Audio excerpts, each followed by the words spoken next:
Alrighty, welcome everyone. Happy Wednesday. I'm Teeaboo and I am here for more Ousama ranking. We're on episode 3, The Bestest Boy is the Bestest Boy, and now his bestest shadow companion has been met and his backstory has been illuminated slightly for us. We found out a lot last episode about Kage's past, about his history running with his mother, one of the assassins of the Clan of Shadows, away from the sinister Clan of Light.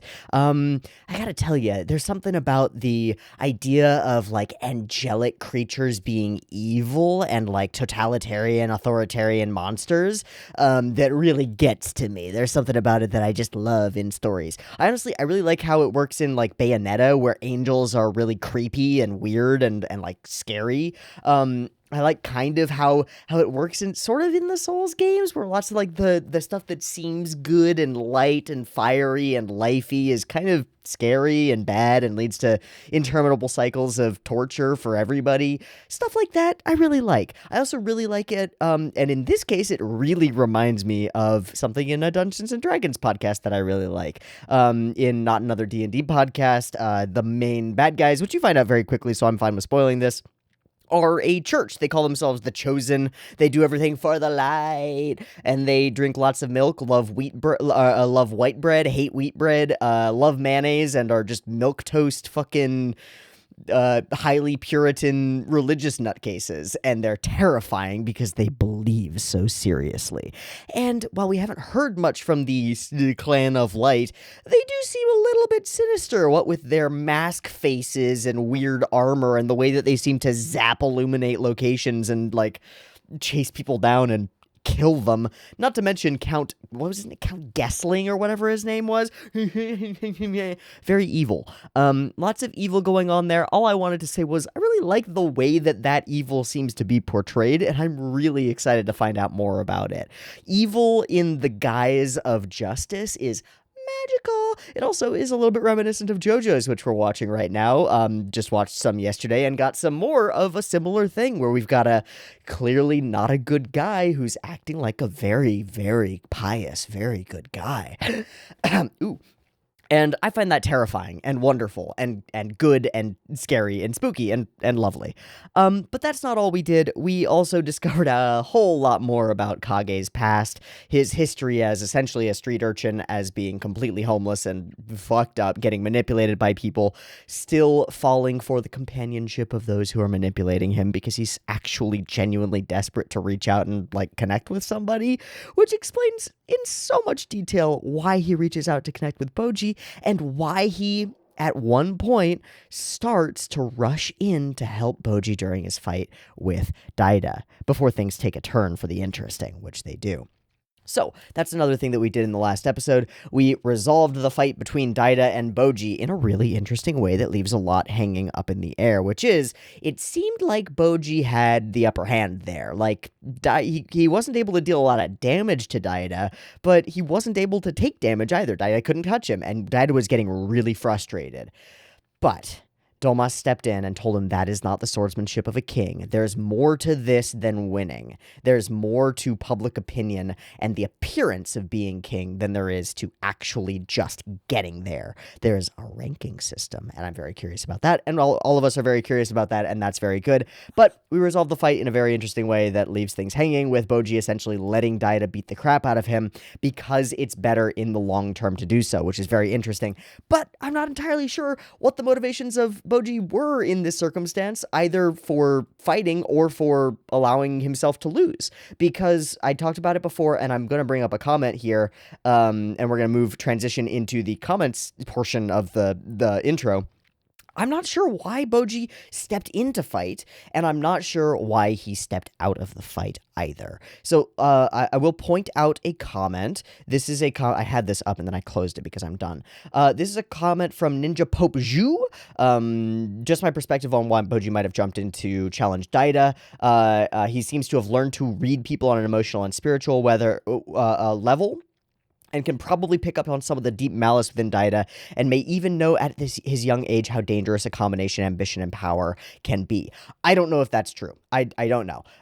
But the comment goes on, and I'll let you go and read it yourself. Goes on to also express a second option, which is that maybe Boji is just thinking that the path to becoming the greatest king would be a lot tougher if he doesn't have the greatest swordsman in the land as his teacher, so I better prove myself to Domas. I don't know which one it is. It feels to me more like Boji wants to prove it to himself. I don't feel like he's reading deep into what Daida is doing, but both are interesting takes, and the fact that there are so many interpretations of it makes it, to me, like an interesting story beat that we can look at in different ways from different angles, and I think that's really cool. And then I will throw out 2 or maybe 3 comments to talk through about the rest of the episode. XY1000CH writes, at the end, to get the attention of Boji, Kage throws the one coin, the one he got from the guy, at Boji, letting go of the past. Great thing to point out. It's a clever scene, and it works really well, and I appreciate that you caught it even when I didn't. It works really good. Also, Gwil Kishin writes, I want to point out when the guy dies at the bar, I think the flashback is meant to be from the man's perspective, not from Kage's, due to the fact it starts to trigger from his point of view, and in one of the scenes you see him waking up and looking at Kage while he's sleeping, holding his hand, and at the end he is crying. I think it means to show some kind of regret from the character before he dies, but I'm not really sure. Again, I love that not really sure here. It indicates to me that there's a lot of stuff here that's a little bit ambivalent, a little bit ambiguous, a little bit something that we can look at and take from different perspectives, which is super good. But also it's cool to point out, again, something that I missed, and a lot of people liked this comment, so I think that they're on the money here, that it is from the perspective of the man who was manipulating him, and that there was the potential for some kind of connection there, and really we're sad about the loss of that potential, right? That makes sense to me.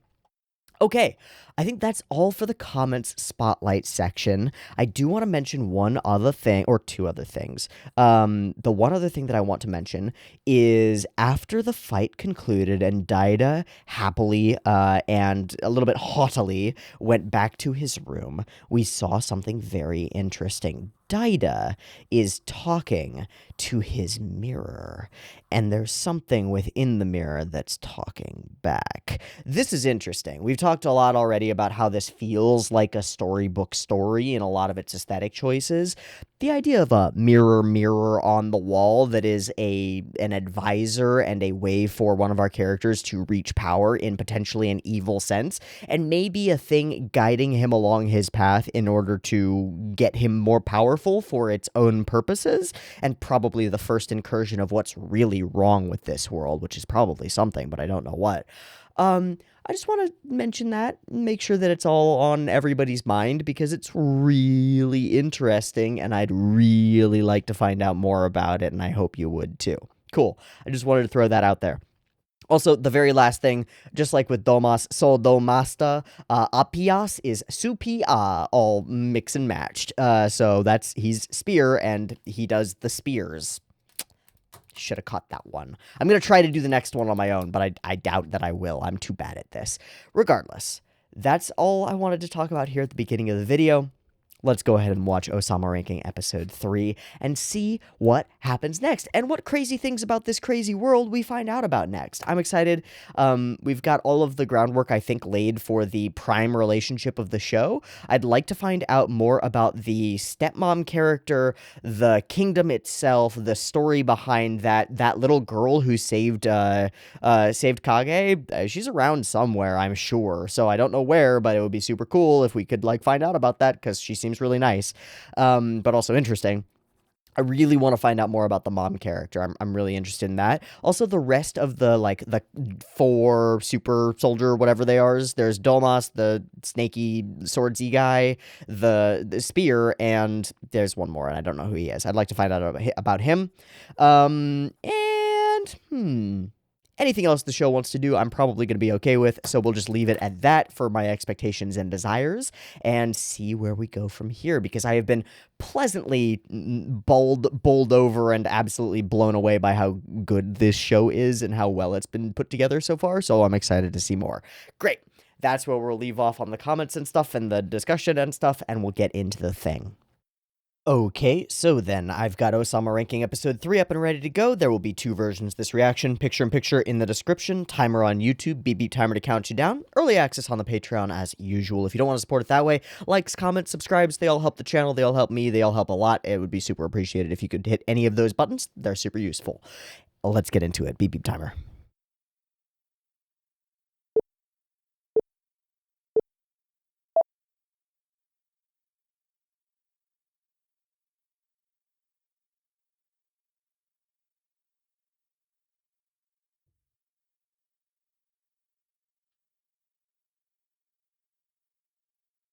Oh, buddy. Oh, John. Go hide. Time to hide. Ah, it's the Queen Mother. How will she be? What will she do? Are you going to torture him?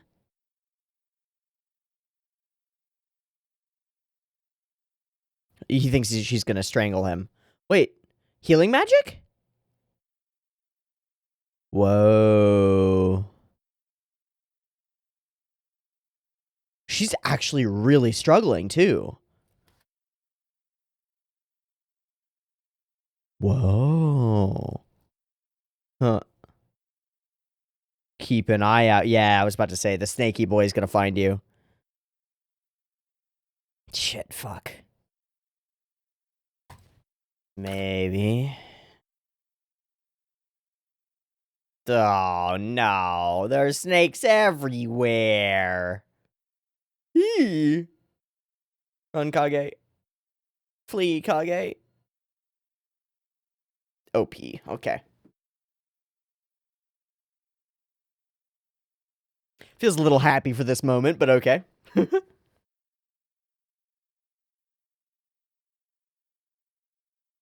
Yeah, after more continued discussion about the OP, I just like it. I don't know what that one person is on about.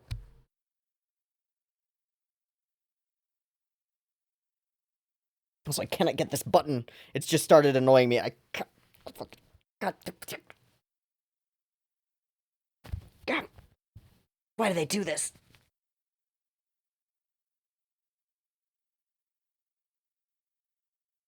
Ha! Ha! Yes! I'm an adult. I can do buttons. All right. So we do mirror into hallway into banner. And that was the queen, right? It was the right color dress. Interesting. And she came and actively, physically, like, used effort to... It's not what I expected. See, now I'm trying to get the other one and it won't go. It's my dominant hand, too. I should be able to do it. Yeah, the big guy. I don't know him. And I don't know the guy with the stash.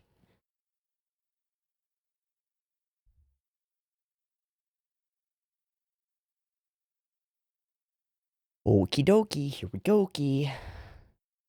Oh, no. It's over? He's gone? Holy shit, he's dead. Okay, she's wearing a different color dress now. Oh, we still got a signer. Will be decided by combat. Oh, Dida thinks it's him.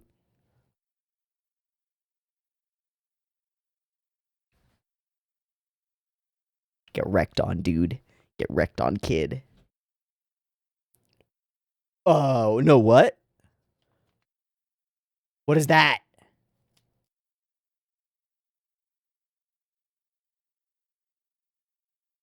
Motherfucking what?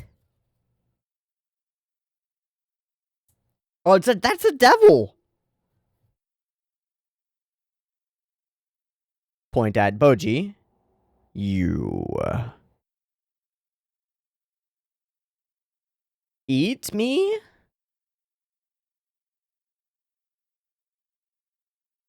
No, you suck at being king, and it's gone.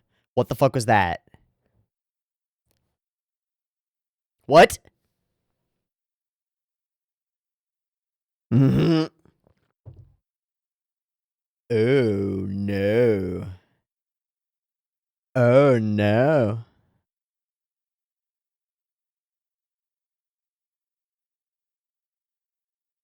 That's pretty weird. What are you actually? And we announce... but he's stupid. Everybody does. Everybody. Now, will there be any trickery? Why are you smiling so much? What's going on? He's gonna announce Ida.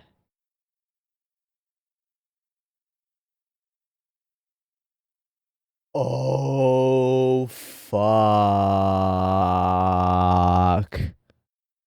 Yup.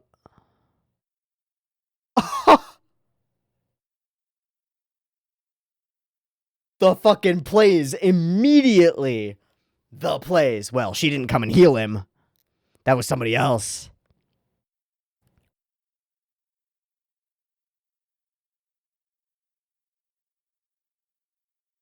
Ah. Use that as a...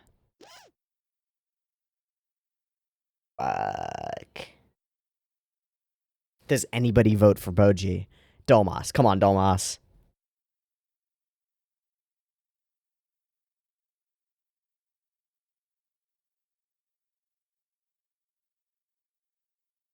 Two of 7.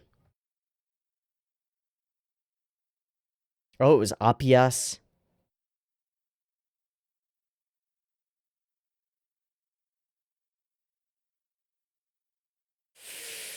Because he knows it's true. Oh, shit, dude, it's just done.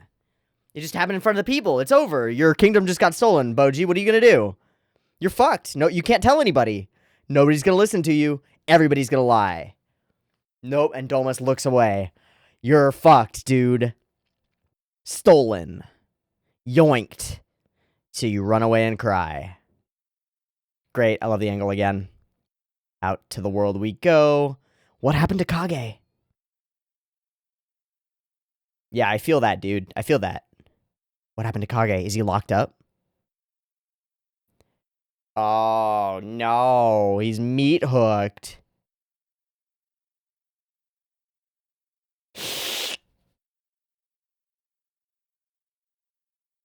Ow. Well, now he's got a chop in him.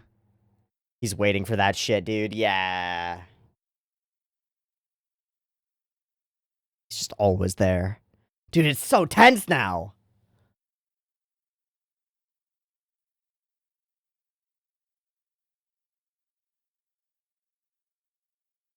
I just want to hang out with my boy. I just want to hang out with my dude. For real.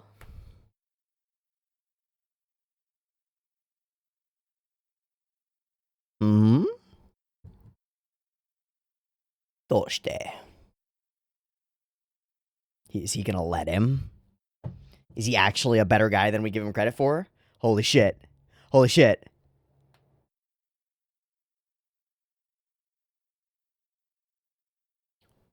He's discovering on his own. He's my friend. My Tomodachi. Yeah. My guy. Fuck. God fucking damn it. I thought you were gonna be cool for a second. You stupid dickbag. You stupid bag of snakes. You snake in a trench coat. 4 kobolds in a fucking coat. And then he immediately abandons you. At least from his perspective. That's how I feel. Fuck. It's impossible. It can't be true. It can't be true. It must be a lie. Everyone is lying to me. Uh-huh. Okay. Including the person who has a claim to my throne. Ah. Sandeo.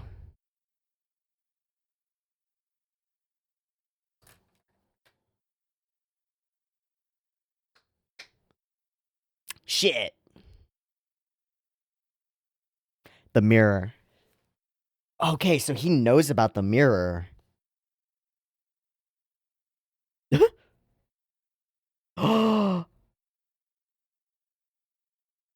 Interesting. I've been lied to. Snacks. Oh, buddy. Almost. Dude, the music's so good. The music's so good. This episode is so good. The whole show is so good. What the fuck? He's tried so hard. What is this? What?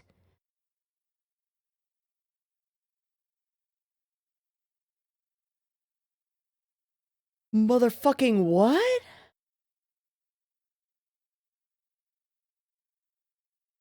Whoa.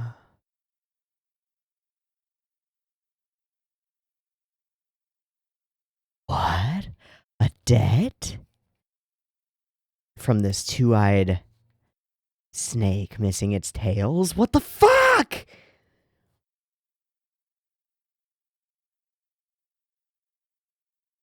Yes, snakies? Okay.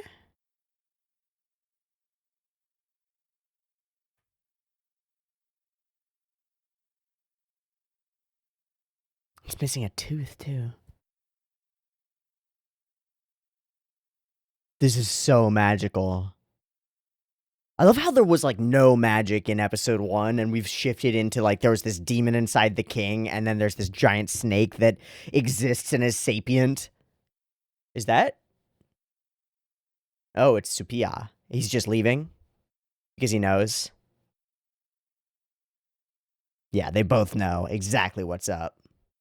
Oh, that's so badass. Are they just gonna fight? They're just gonna go at it! Oh! What the fuck? Why is this the coolest show? Why is this the coolest show? What the fuck?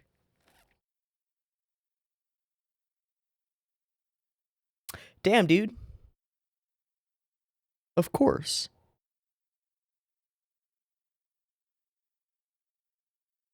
Why is it the coolest?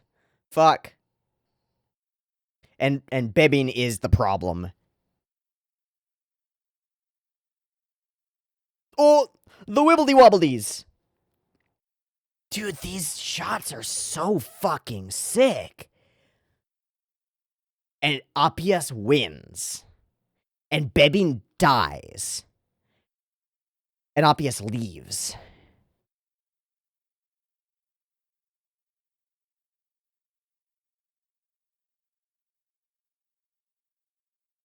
Okay. I can work with that. Let's fucking go.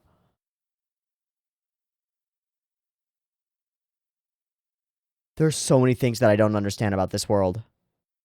Not anymore, you don't.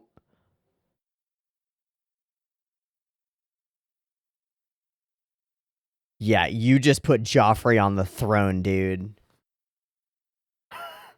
This is that moment. Yeah, how do we get rid of him? No, it isn't. You're built for this, dude. But you have to consolidate power.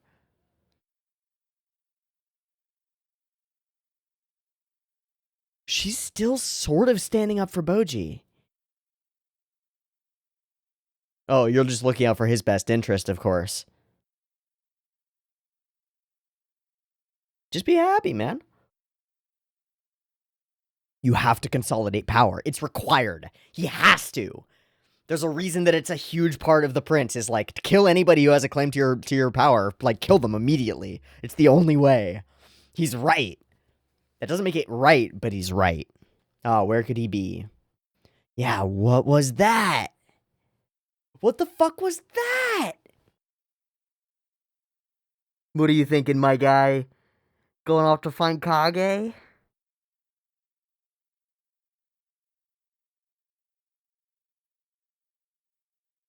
Let's go on a journey. Let's do it. It's the best way. So she knows the signs too, fully. Uh-huh. Is she mean or is she trying to protect him?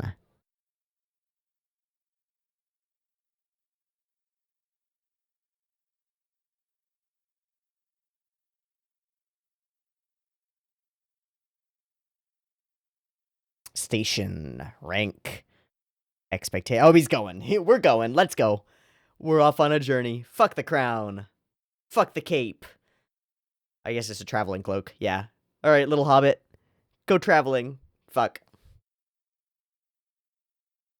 Try it. Try it. Windows. Windows exist. Let's go. Yay, yay, yay. You better check that rope, make sure it's long enough. Holy shite. Do it, dude. Gotta go. That is not long enough. You're gonna die. Uh-oh.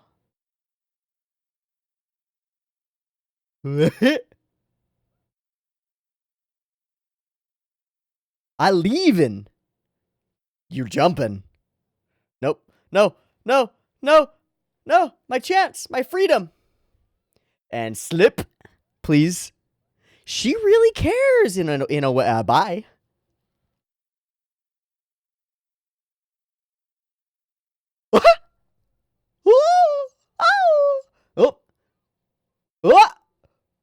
Oh. Oh. Ow.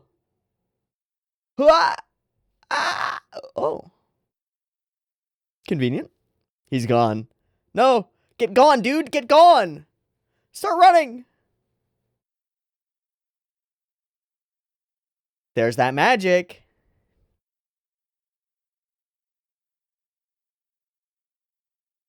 Okay, kind of hot. Sorry, what? So it was her.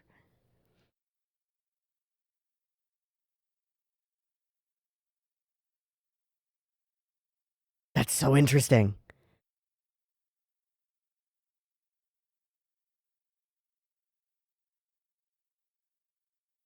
Alcohol fuels it? When was this? Is this... She's been doing this a lot. And it takes a lot out of her.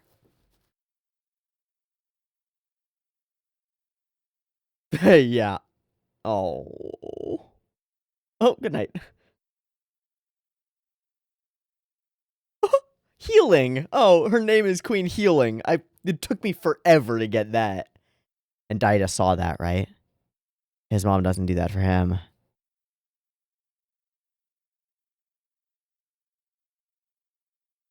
Hmm?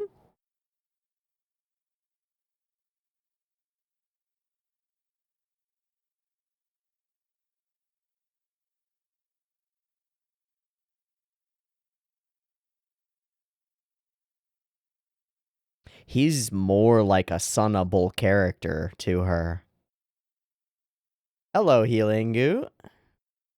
Oh, sure. Bye.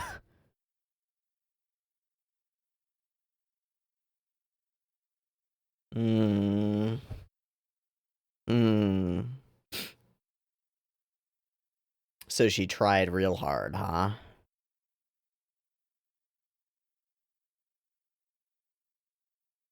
Oh. And she kept trying real hard. So this is the play hard to get argument. Is that this will happen. I don't know. Oh, this is so cute in its own weird way. Dude, her pre-queen outfit is like, ooh. Oh, a creepy forky snake. Is that that snake? The one-eyed, two-headed snake. I don't think it's that snake. Oh, he's gonna go try to help it. He is gonna go try to help it, and that is that snake. Hard to figure out what he's trying to... Healing goo. Dude, his little cheeks. His little cheeks. Ooh, healing goo. She can't... Oh, boy. Whippity, whippity, whippity. Just immediately imagine him smashing the snake back and forth. Sorry. Uh-huh. Uh-huh. Oh, and suddenly there's a connection. Fuck you, show. Oh, no. And everything will change. Boop.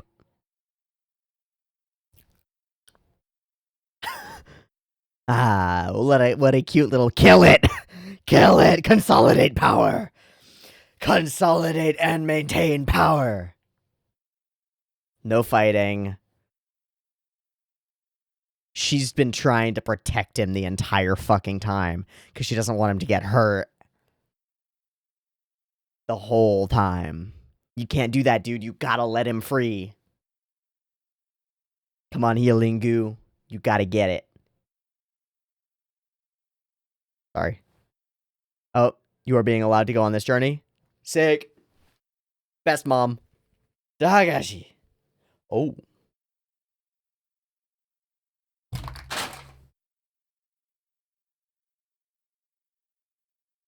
We get a squire. Sick.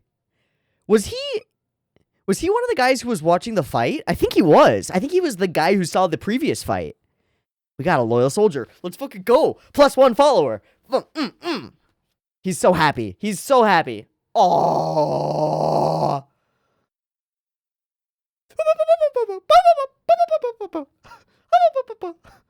Let's fucking go. Oh my god, the episode's almost over. Oh, it's so good. Ah! How did they do this? How did they do this?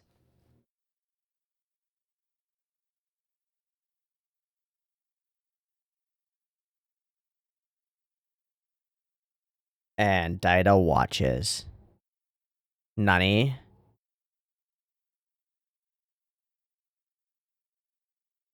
Nani? What was that? Oh. Well, now you've left Daida to his own devices. Ooh. Never see either of them again?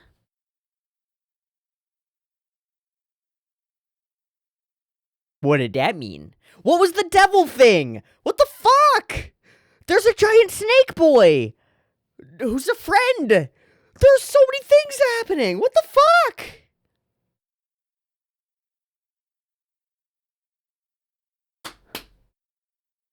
So many cool things.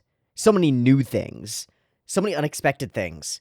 And then the best fight scene of, like, that I've seen in at least a week.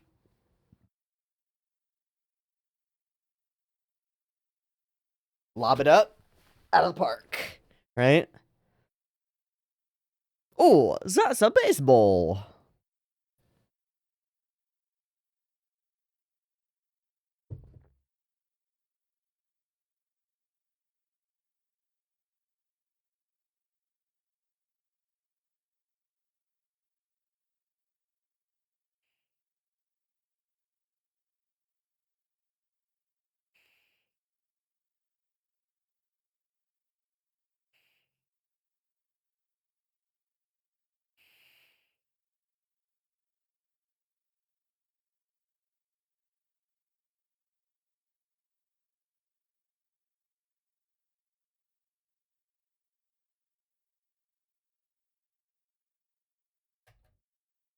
Papow. Oh my god, what a fucking good episode, dude. What an insane episode. I said at the beginning of this one that what I really wanted was to understand healing more. The queen more. And I did not expect to understand her in this way. I had fully, and the show did a really good job of like causing this. I had fully pegged her as a particular type of queen, as Cersei. Basically, that's what I had pegged her as, was this character is Cersei Lannister, and Daida is Joffrey, and I understand everything. No problems, no worries, easy peasy. Wrong! Wrong! This is Cersei Lannister, but after fucking Bran falls out of the tower, she runs out of the tower and tries desperately to save him, because he's closer to her real son than her son, right? Like, to some extent. Because Daida doesn't connect on that level. That is a fucking sociopath, right? Like, for clearly, right? She has that connection with Boji, and I didn't realize that. So all of the time that she spent in previous episodes telling him not to do things, telling him he's not good enough, is all coddling. It's all an attempt by a mother to keep him, like, one, in the nest and safe, right? Oh, it's so interesting because I think this is a serious temptation for a lot of parents is to act like that toward their children. And what we get in this episode is we start out seeing it from Boji's perspective, which is healing is just always in his way and it sucks and it's stupid. And then we begin to see it from her perspective, which is that he is precious to her and she wants to protect him. And so preventing him from overstepping and getting hurt by this world that is guaranteed to hurt him, and it will, is important to her. I love it. I love it. It's fantastic. And starting with the opening, getting Kage to see it, and the way the voice actress does the like, it's obvious that this takes out so much from her, and it's so cool. I love the interactions with Bebin. I don't like him, but I love the interactions with him. I really truly get the feeling from this guy that as scary and sinister as he is just hard loyal. Just like hardcore loyal. And is just following Daida's orders because that's the thing that he should do. Likewise, he's loyal and taking out a member of the Shadow Clan because that's what he should do. And likewise, he thinks that having a member of the Shadow Clan, even if it's a friend of Boji's, near Boji, is a bad idea. So once he confirms that that is the case, he does seem to let Kage free in order to protect Boji from Kage. Everybody's trying to protect Boji. They just all think that there's a different way to do it, and their ways often clash. Oh, it's so sick. It's so sick. Okay, so we jump into the OP, and we move past the OP. Great. And the king is dead. Long live the king. So, the will comes out, all this shit goes down, and something happens. This weird cloud of stuff turns into this motherfucking giant devil that looks like a mandrill. Mother what? Motherfucker what? And it squats on top of his corpse, looks at everybody, points around, finds Boji, points at him, and laughs. Points at its mouth, or maybe it's just thinking, like, right? And then cackles creepily, and then vanishes in an instant. What the fuck? What the fuck? So cool. So weird. So, let's ask some of the important questions here, because it's easy to look at this and just go, the fuck was that, man? All right, was this thing inside the king all along? Is the king's body still there? I think it is. I'm not sure we see that, though. I don't think we see that. We don't see that for sure. Okay, so is the king's body still there? Unknown. We see that it, like, warps out of him, so I think it's still there, and I think it's still standing on his legs, and I think we can still see his legs here. So I think the king is still there. So has this devil been inside the king the whole time? I think yes. I think clearly yes. What does this devil do? Well, I would think it's a possessing spirit, or a kind of like a spirit that imparts power. Like maybe bonding with a thing like this is part of what it means to be a king. How interesting would that be? If there's something more to kingship than just a crown. How interesting would that be? And then it laughs at Boji as though it's like, you're not worthy. I don't fucking know. It's so out of left field and so interesting. I love it. I love it. I love revealing this core plot element. Clearly a core plot element at this point. It's so crazy. And then, of course, the smiling mirror. No, you will be the one to be king. And we get that little smirk from him. And suddenly we feel like Game of Thrones, right? This is magic. It's exactly like some of the crazy reveals in Game of Thrones. We're like, oh, everything's just going one way. This is like going in a certain direction. We're going in a different direction now. Sorry. Sorry, Sean Bean. Your character is not living very long. Nya. I'm sorry. But for real, that's exactly how it feels. A undercover operation has occurred, and this power is being stolen from you, Boji. The king will be Prince Daida. Nani? And healing, let it happen. In fact, healing orchestrated its happening, but not for the reason that I thought. I thought she did it because she was power hungry. I thought she would do it because she wants her son to be in power so that she becomes the queen mother and has power too. Makes sense. It's reasonable. Like, it fits the rules of power, right? There's a book that's contentious, and I don't agree with most of the stuff in it, and it's really harsh. But it's called the like Rules of Power. It's like 40 Rules of Power, 50, whatever. Similar. It's like a modernized Machiavelli's The Prince. But you would expect that Daida and healing would be in this for the money. Consolidation of power and stabilization and maintenance of power is so crucial. Like, you actually have to do this. If you are in an inherited lineage and for some like windfall of fortune, you are given the crown over somebody who has a better claim to the throne than you do, even if it's by their will, like they abdicate, they let you have it, you pretty much have to kill them. You kind of really have to kill them, or you have to exile them in a way that like makes them actually go away. Because the next time that there's a revolution or a group of people who don't like your authority, they're gonna go find the person who has a better claim, and like it or not, they're gonna spearhead their whole campaign around that person, and they're gonna take you the fuck out. So you gotta kill them. You gotta kill them. You just have to do it. So God, I'm so glad that mostly monarchies don't really exist that much anymore, but fuck. It's so interesting. And the vote is really cool. The spinning shots and the angles on healing lead us always into the same conclusions about her as a character until the show wants it to change. Until the show wants to change that. And it's so sick. It's so sick. And it all goes down, and Boji runs away. Because of course Boji runs away. And similarly, Kage tries to run away, and he can't. So we chat. Bebin talks with him, and he lies. He tells him he's not going to do this. And Boji sees through it. So, crucial moment for Boji, right? Absolutely critical moment. He just went from trusting everything that the adults tell him to going, wait a sec, that doesn't make sense. I trust my friend more than this. And so he goes and he checks for himself down in the cellars, right? Down in the dungeon. Crucial moment for Boji, realizing that maybe Bebin doesn't have his best interests in mind. Okay. Eliminate all elements of volatility, and so I will send you to kill your peers at arms. How interesting. Oh man, all these shots of Boji running around are super cute.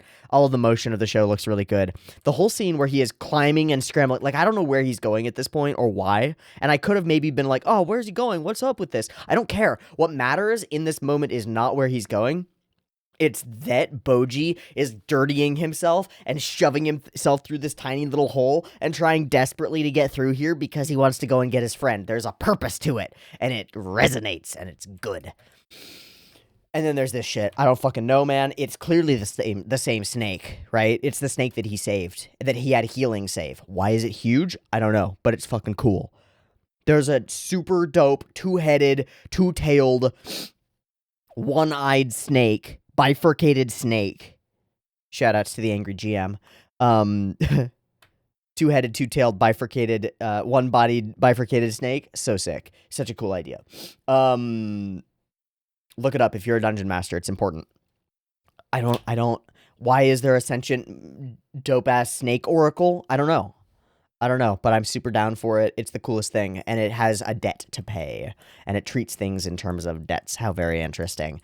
And it has another deal with Bebin-sama, so it can't go beyond that. It's that politics again, right? Ooh, it's so interesting. And then here we are. Supia. So, you want to fight? Let's fight. No words necessary. I know why you're here. Because of course he does. This is consolidation of power. This makes perfect sense. It's why he's leaving in the first place. I love how this fight starts. I love how he just starts moving. The camera starts shifting as we focus on him. And I think that this whole sequence is absolutely legendary in terms of quality. Nobody produces fight scenes that look like this. They don't look like this. You don't make things that look like this, where you actually have like not just choreography, but a feeling of real contact, a feeling of real combat, of real decision making, of tension and release, and eventually, I also will say, just once we get to them, these shots where we're angling through like this, and we're doing these crazy foreshortened angles on the spear and stuff are insane. So he goes wibbly wobbly, brrr, so sick. Action, reaction, stab, done. And Appius walks away. And then Bebin warps into the ground. I don't know if that means he's just going to be back and fine or some shit, but I don't know. I don't need the Spear of the King, I have Bebin. So immediately, I think this is really important. In the interests of gathering his own power, Daida is upsetting the way that things work. Things have worked this way throughout his father's rule, and there's been a Spear of the King, and there's been the Sword of the King, and all these different people. Now he's upsetting the hierarchy, the order, the way that things work, the way that things play, the way that the court politics work. It's a little bit scary. It's a little bit scary.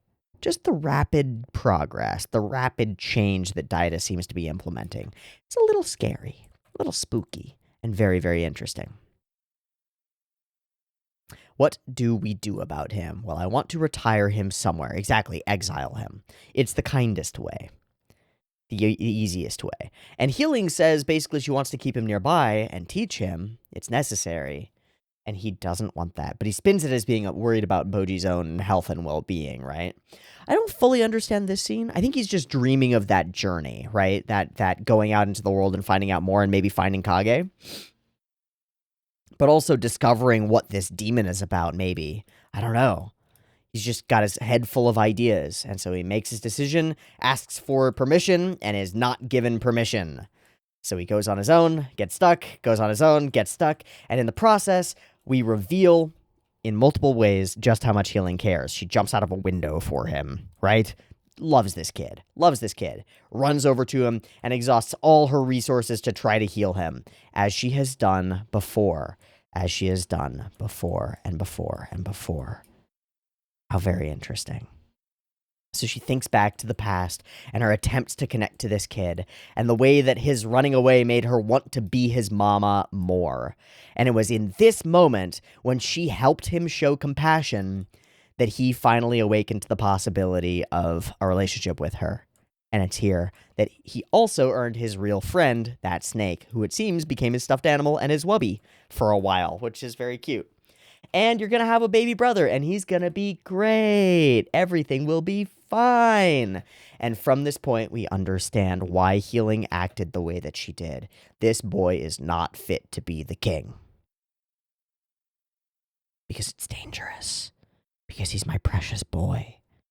Daida is much more suited. And this is true, but interesting. So, off we are sent on our journey because she comes around and changes her mind, which is amazing that we have a character changing her mind. How interesting. That doesn't happen that often, right?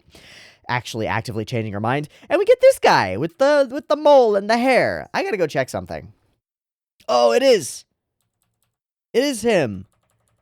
It's hard to see right now, but like I was just trying to find any scene with them in it because there were the two soldiers who were conversing about the battle as it was going on, and one of them was like, "I've seen him do cool things before. He's neat," and it was the same guy. It's that guy with the hair and the mole. So that's the character. That's the guy. Fantastic, wonderful. So I just wanted to confirm that that is the case because it is, and that's really important. So we get a Squire-esque character.